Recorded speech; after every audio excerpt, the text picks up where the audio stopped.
Hello छात्रों, नमस्ते। आज हम कक्षा 11 विषय हिंदी के गद्य 6 भारत माता की जय जो जवाहरलाल नेहरू द्वारा रचित आत्मकथा अंश है, आज हम उसके बाकी के पैराग्राफ या गद्यांशों की समझ इस ऑडियो से प्राप्त करेंगे। छात्रों, प्रस्तुत आत्मकथा अंश के प्रथम पार्ट में हमने देखा कि पंडित जवाहरलाल नेहरू एवं उनका काफिला जब दिल्ली की ओर आगे बढ़ रहा था, तब सैकड़ों जाट स्त्री पुरुषों ने उनका रास्ता रोक लिया एवं उनके सामने भीड़ के लोग जोर जोर से वंदे मातरम एवं भारत माता की जय के नारे लगाने लगे। तब भीड़ को अनियंत्रित एवं उग्र होने से रोकने के लिए ही शायद पंडित नेहरू जी ने भीड़ से नारे लगाने की वजह पूछी तथा भारत माता की जय नारे का अर्थ पूछा। तो छात्रों, भीड़ के लोग निरुत्तर हो गए। उनकी समझ में ही नहीं आ रहा था कि पंडित जी के सवालों का वे क्या जवाब दें। तब पंडित नेहरू जी ने भीड़ से क्या पूछा एवं भीड़ के लोगों की क्या प्रतिक्रिया रही, इन सारी बातों की समझ हम आज इस ऑडियो से प्राप्त करेंगे। छात्रों, नेहरू जी ने असमंजस में पड़ी भीड़ को सवाल पूछा, यह माता कौन है जिसको आपने प्रणाम या नमस्कार किया तथा जिसको जय के नारे लगाए हैं? अर्थात जिस माता का आप जय जयकार कर रहे हैं, क्या वह भारत माता भला कौन है? क्या ये आप मुझे बताएंगे? यह सवाल मैंने यानी नेहरू जी ने किया तो वे यानी भीड़ फिर चुप हो गई, परेशान हो गई। ऐसे अजीब यानी विचित्र सवाल आज तक भीड़ से कभी किसी ने नहीं किए थे। भीड़ में शामिल लोगों ने सहज भाव से यानी स्वाभाविकता से ही सब बातों को मान या स्वीकार कर लिया था। जब कोई भीड़ को नारे या सूत्रोच्चार के लिए कहता तो वे नारे लगा देते थे, पर नारे का अर्थ या नारे लगाने के पीछे की वजह आदि बातों को समझने की शायद उन्होंने यानी कि भीड़ ने कभी कोशिश ही नहीं की। कांग्रेसी कार्यकर्ताओं ने नारे लगाने के लिए भीड़ से कहा तो भला भीड़ उसका उज्र कैसे कर सकती थी? छात्रों, यहाँ प्रयुक्त शब्द है उज्र अर्थात विरोध। कहने का तात्पर्य यह है कि जब कोई कार्यकर्ता या कोई ऊंचे पद पर बैठा अधिकारी या शासक हमें कुछ करने के लिए कहता है तो भला हम या भीड़ उसका विरोध कैसे कर सकते हैं? हम उन्हें भला वह काम करने से मना कैसे कर सकते हैं?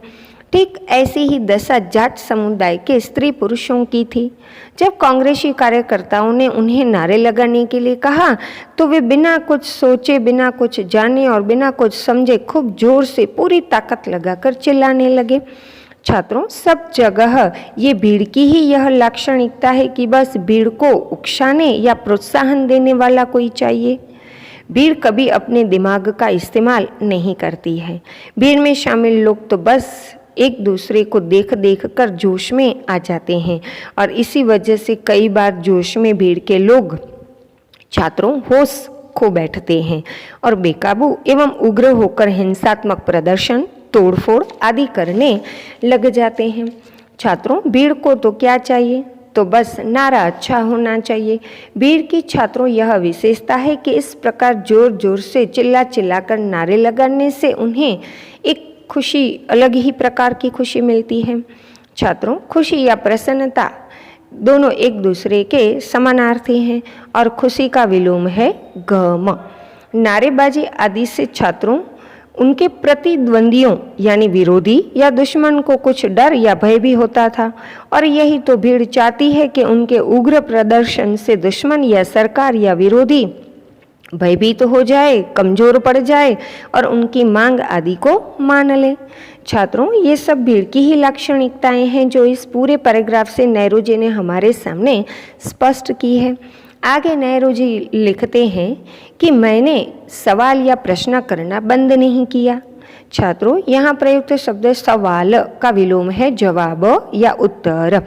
तब बेहद यानी सीमा के बाहर, तब बेहद हिम्मत करके एक आदमी ने कहा कि माता का मतलब या अर्थ धरती से है। यानी उस आदमी ने भारत माता शब्द में माता का अर्थ या मतलब धरती माता कहा। वह एक किसान यानी कृषक था, अतः नेहरू जी के मत अनुसार उसका दिमाग धरती की ओर या तरफ ही गया जो उसकी सच्ची माँ भला करने और भला चाहने वाली है। छात्रों, भारत माता की जय नारे में माता का अर्थ उस किसान ने धरती कहा तो ये बिल्कुल सही है, उचित है, क्योंकि वे तो हम भी ये तो हम भी अच्छे से जानते हैं कि धरती भी जन्म देने वाली हमारी माता की तरह हमें अपना सब कुछ हम संतानों को देती ही रहती है।